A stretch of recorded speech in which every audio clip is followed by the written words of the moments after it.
لالچ کی سزا۔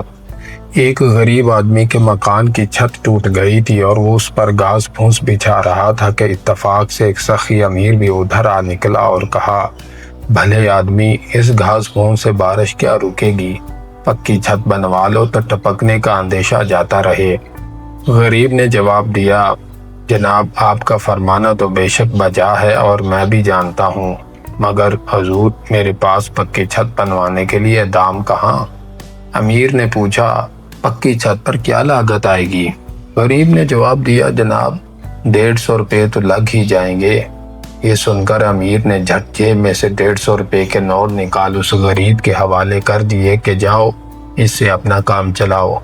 جب امیر نوٹ دے کر چلا گیا تو غریب کے پیٹ میں چوہے دوڑنے لگے کہ یہ تو بڑا سخی دولت مند تھا، اگر میں 500 کہہ دیتا تو اتنے ہی دے جاتا، میں نے غلطی سے کم کہہ دیا۔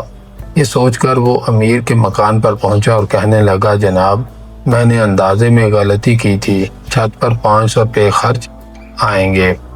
امیر نے کہا، وہ 150 کہاں ہیں؟ غریب نے نوٹ نکال کر پیش کیے تو امیر نے اپنی جیب میں رکھ کر کہا، جاؤ، مجھے اتنی توفیق نہیں کہ 500 دے سکوں، کوئی اور اللہ کا بندہ دے دے گا۔